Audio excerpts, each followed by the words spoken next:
जय श्री राम दोस्तों, मैं हूं आपका दोस्त प्रमित और स्वागत करता हूं आपका एस्ट्रो हीलर प्रमित के आज के एपिसोड में। दोस्तों आज हम बात करने वाले हैं लीगल मैटर्स के बारे में। थंबनेल को देख के आपके समझ आ ही गया होगा कि ये पूरा टॉपिक किस बारे में है या आज का विषय क्या है, बट फिर भी मैं आपको बता दूं कि आज हम आपको बताएंगे कि अगर आपके ऊपर बार बार कोई कोर्ट केस लगा रहता है या कोई ना कोई लिटिगेशन का मैटर या लीगल मैटर चलता रहता है तो इसके लिए आपको क्या करना चाहिए।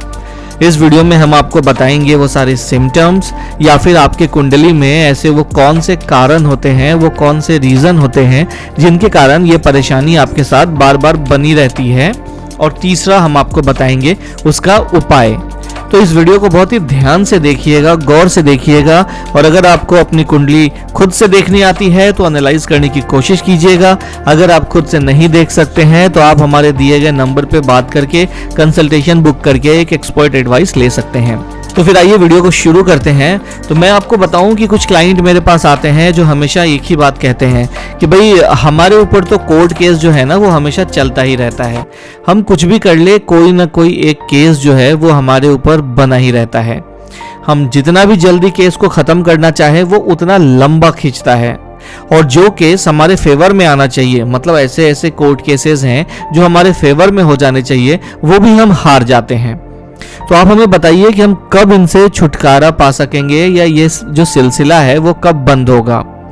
तो दोस्तों जब हम उनके चार्ट को देखते हैं, जब हम उनकी कुंडली को देखते हैं तो कुछ गिनती के 3-4 रीज़न हैं जो बहुत ही कॉमन पाए जाते हैं। तो मैं आज आपको बता रहा हूँ, बहुत ही ध्यान से सुनिएगा और उसको एनालाइज करने की कोशिश कीजिएगा। अगर आपके ऊपर भी कोई कोर्ट केस है या कोई भी लीगल मैटर चल रहा है तो इसको एक बार एनालाइज करने की कोशिश कीजिएगा और देखिएगा।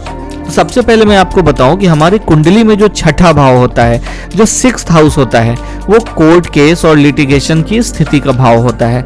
वो हमें बताता है कि हमारे ऊपर कोर्ट केस या लिटिगेशन एक्टिवेट होगा या नहीं होगा, होगा तो कैसे होगा, कितने इंटेंसिटी से होगा। तो आपको अपने कुंडली का 6th हाउस एनालाइज करना है। अब मैं बताऊंगा कि आपको उसमें देखना क्या है। तो सबसे पहले आपको देखना है कि कहीं आपके कुंडली के जो छठे भाव के लॉर्ड हैं, क्या उनकी दशा, महादशा या प्रति अंतरदशा चल रही है। अगर ऐसा कुछ है तो आपके ऊपर कोर्ट केस होना लाजमी बनता है। अब दूसरी चीज, कहीं किसी ऐसे ग्रह की महादशा, अंतरदशा या प्रति अंतरदशा तो नहीं चल रही जो छठे भाव में बैठे हैं। अब अगली चीज अगर मैं बात करूं तो वो आपको देखना है कि 6th हाउस का लॉर्ड कहीं आपके लग्न में तो नहीं बैठे हैं। मतलब छठा भाव जो होता है वो हमारे कुंडली का निगेटिव हाउस होता है, कोर्ट केस, लिटिगेशन, एक्सीडेंट्स का हाउस होता है। तो कहीं इस हाउस के जो लॉर्ड हैं वो आपके लग्न में तो नहीं बैठे हैं। और चौथी चीज आपको ये देखनी है कि 6th हाउस के जो लॉर्ड हैं वो मारक हैं और उनकी कोई दशा अंतरदशा तो नहीं चल रही है। दोस्तों मैं आपको बता दूं, मारक वैसे तो छठा भाव जो है उसको नेगेटिव भाव कहा जाता है, लेकिन हर बार 6th हाउस के लॉर्ड मारक नहीं होते हैं।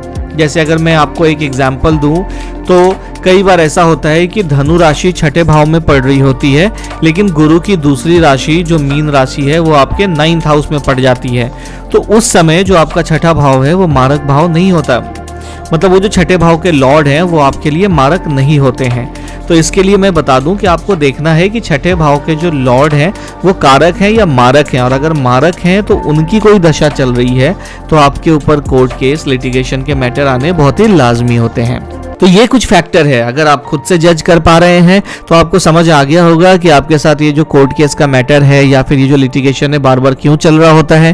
और अगर आप अब भी नहीं समझ पाए हैं तो स्क्रीन पे हमारा नंबर डिस्प्ले हो रहा है, आप उस पर बात करके कंसल्टेशन बुक कीजिए और अपने कुंडली का राइट एनालिसिस कराइए और एकदम सटीक इलाज पाइए, जिससे ये सारी परेशानियां हमेशा के लिए खत्म हो जाएंगी।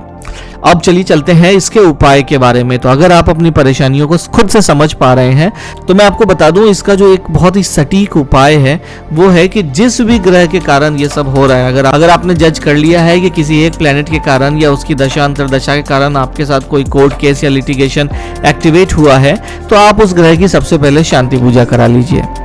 अगर आप शांति पूजा नहीं कराना चाहते हैं तो आप उस ग्रह के मंत्रों का जाप कीजिए, उससे संबंधित चीज़ों का दान कीजिए। जैसे समझिए कि अगर मंगल ग्रह के कारण हो रहा है तो आप मंगलवार के दिन तांबा दान कर सकते हैं, आप मंगलवार के दिन लाल मसूर की दाल दान कर सकते हैं, लाल कपड़ा दान कर सकते हैं, मूंगा दान कर सकते हैं। तो ऐसे ही आप अलग अलग प्लैनेट की अलग अलग दान की चीज़ें हैं, आप उसको दान कर सकते हैं, आप उस प्लैनेट के मंत्रों का जाप कर सकते हैं। तो ये कुछ बेसिक रेमेडी है जिससे आपको बहुत फ़ायदा होगा। बट फिर भी हम आपसे यही कहेंगे कि अगर परेशानी है तो हमेशा एक्सपर्ट एडवाइस लेनी चाहिए। तो आप जल्दी से हमारे दिए गए नंबर पर बात करके कंसल्टेशन बुक कीजिए और अपने परेशानियों से छुटकारा पाइए। तो दोस्तों, मैं आशा करता हूँ कि आपको समझ आ गया होगा मैंने जो भी बताया। मैंने सबसे पहले आपको ये बताया कि कोर्ट केस और लिटिगेशन आपके साथ बना रहता है तो क्या क्या रीज़न है और कुंडली में उसके क्या कारण हैं और उसको ठीक करने के क्या उपाय हैं। तो आशा करता हूँ वीडियो आपको समझ में आ गया होगा। अगर समझ में आया है तो जल्दी से इसको लाइक कीजिए, अपने दोस्तों रिश्तेदारों के साथ शेयर कीजिए और हमारे चैनल को सब्सक्राइब कीजिए। तो फिर मिलते हैं अगले वीडियो में। जय श्री राम।